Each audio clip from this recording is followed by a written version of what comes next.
नमस्कार दोस्तों, स्वागत है आप सभी का हमारे YouTube चैनल विद्या जीएस फाउंडेशन।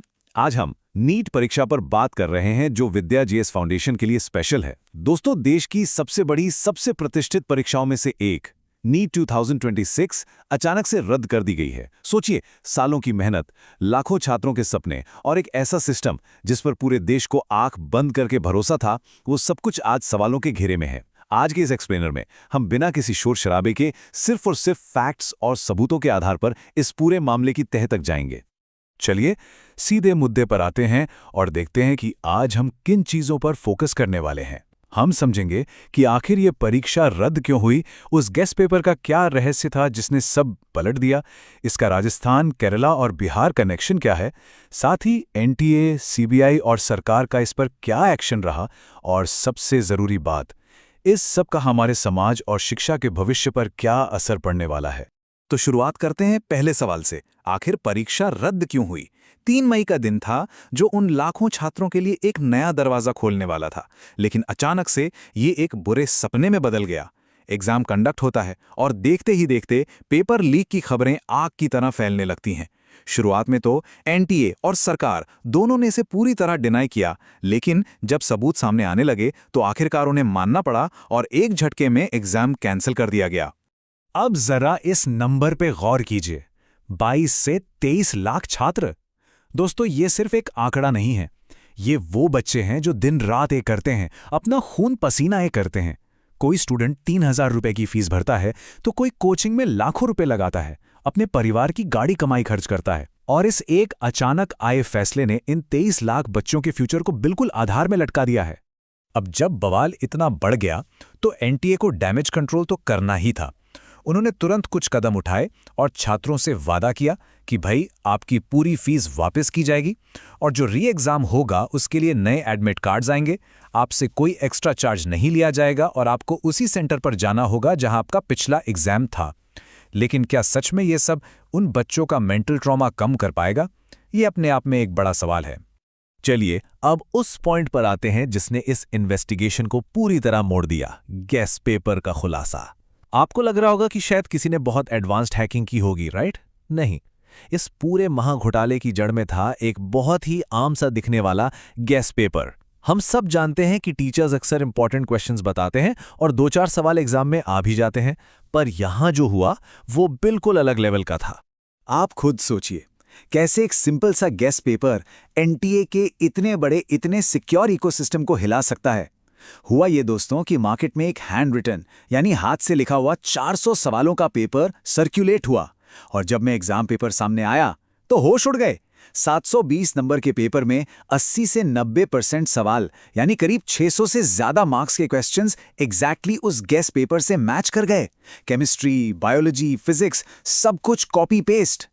इसके बाद चीजें कितनी तेजी से हुई आप इस टाइमलाइन से समझिए। 3 मई को एग्जाम होता है, हल्ला मचता है कि गेस्ट पेपर मैच कर गया। एनटीए मजबूरी में जांच बैठाता है। सिर्फ 5 दिन बाद 8 मई को एजेंसीज कंफर्म कर देती हैं कि हां, लीक तो हुआ है। और फिर 10 मई आते आते राजस्थान की एसओजी यानी special operations group full action mode में आती है और 40 से 45 सस्पेक्ट्स को उठा लेती है। और दोस्तों, ये स्कैम किसी एक शहर या एक इलाके तक सीमित नहीं था। ये एक पूरा जाल था जो नॉर्थ से लेकर साउथ तक फैला था। अब हम ट्रेस करेंगे इसका कंटेजियन आर्क, यानी ये फैला कैसे। देखते हैं राजस्थान, केरला और बिहार का ये शॉक करने वाला कनेक्शन। कहानी शुरू होती है राजस्थान से। इस पूरे लीक का एपिसेंटर बने राजस्थान के सीकर और झुंझुनू जिले। यहीं से वो 400 सवालों वाला हैंड रिटन नोट सबसे पहले बाहर आया। जब 600 मार्क्स मैच हो गए तो एसओजी ने बिना वक्त गवाए छापेमारी शुरू की। पहले सीकर से 7 लोग पकड़े गए और देखते ही देखते शक के आधार पर 40-45 लोगों की गिरफ्तारी हो गई। लेकिन तार यहां नहीं रुके। राजस्थान से ये ट्रेल सीधे साउथ में केरला तक जा पहुंची, और यहां की कहानी तो आपको और भी चौंका देगी। एक शख्स वहां गर्ल्स पीजी हॉस्टल चलाता था। उसका अपना बेटा एक एमबीबीएस स्टूडेंट है। उस एमबीबीएस स्टूडेंट ने अपने पिता को वही पेपर भेजा और क्या कहा पता है? कहा कि इसे हॉस्टल की लड़कियों को बेचो और पैसे बनाओ, क्योंकि कल यही पेपर आने वाला है। अब इस इन्वेस्टिगेटिव जर्नी में हम आते हैं बिहार। केरला के बाद सीधा बिहार। राजगीर के डीएसपी का ये बयान सुनिए। उन्होंने बताया कि जब वो राजगीर नालंदा बॉर्डर पर गाड़ियों की नॉर्मल चेकिंग कर रहे थे, तब उन्होंने एक कार रोकी। उसमें कुछ एमबीबीएस के छात्र बैठे थे। जब उनकी आईडीज चेक की गईं, तब जाकर इस सॉल्वर गैंग के बिहार कनेक्शन का बड़ा पर्दाफाश हुआ। तो बॉर्डर पर जो स्टूडेंट पकड़ा गया वो कोई आम छात्र नहीं था, बल्कि विम्स मेडिकल कॉलेज का अवधेश कुमार था।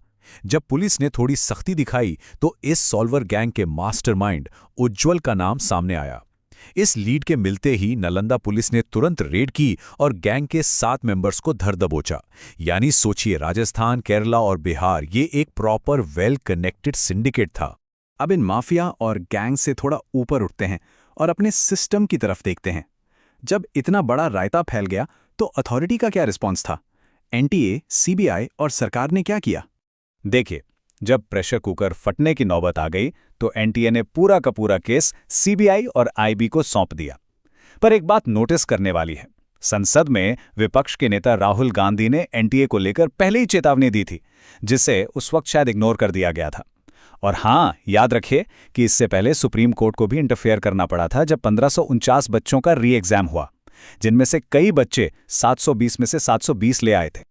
और अब इस आंकड़े को ध्यान से देखिए, 60 लाख रुपए। ये है इस मार्केट में एक मेडिकल सीट की कीमत। और दोस्तों, इस 60 लाख में से 45 लाख रुपए तो सिर्फ एडवांस मांगे जा रहे थे। सोचिए, अगर ये लीक नहीं पकड़ा जाता तो उनका सिलेक्शन पक्का था जिनके पास ये 60 लाख थे। टैलेंट पीछे रह जाता और पैसा सीट ले जाता।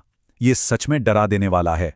अब आते हैं अपने आखिरी और सबसे इंपॉर्टेंट पॉइंट पर, समाज और शिक्षा का भविष्य। हमने सरकार को कोस लिया, गैंग्स को देख लिया, लेकिन क्या एज ए सोसाइटी हम इस पूरी प्रॉब्लम में खुद को क्लीन चिट दे सकते हैं?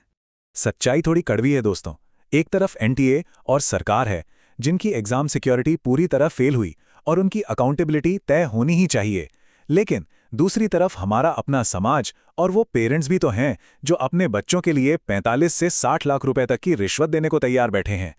अगर डिमांड ही नहीं होगी, अगर ब्राइब देने वाले ही नहीं होंगे, तो ये सॉल्वर गैंग्स पेपर बेचेंगे किसे? ताली दोनों हाथों से बज रही है। और डर इस बात का है कि ये सिर्फ नीट की कहानी नहीं है। पिछले कुछ वक्त को देखें तो यूजीसी नेट कैंसिल हुआ, यूपी पुलिस कांस्टेबल का पेपर लीक हुआ, इंजीनियरिंग एग्जाम्स में फ्रॉड पकड़ा गया और यहां तक कि 10th लेवल का एसएससी जीडी पेपर भी 13 लाख में बिक गया। मतलब 10वीं क्लास से लेकर पोस्ट ग्रेजुएशन तक हमारा एग्जाम सिस्टम एक बहुत बड़े क्राइसिस से गुजर रहा है।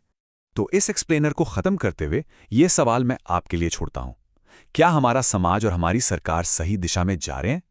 एक तरफ वो गरीब माँ बाप हैं जो लोन लेकर अपने बच्चे को पढ़ाते हैं और दूसरी तरफ बैकडोर से लाखों की रिश्वत देकर सीटें खरीदी जा रही हैं। इस सिस्टम में हमारे यूथ का फ्यूचर आखिर क्या होगा? इस बारे में जरूर सोचिए और अपने विचार हमसे जरूर शेयर कीजिए। आज के लिए बस इतना ही। धन्यवाद।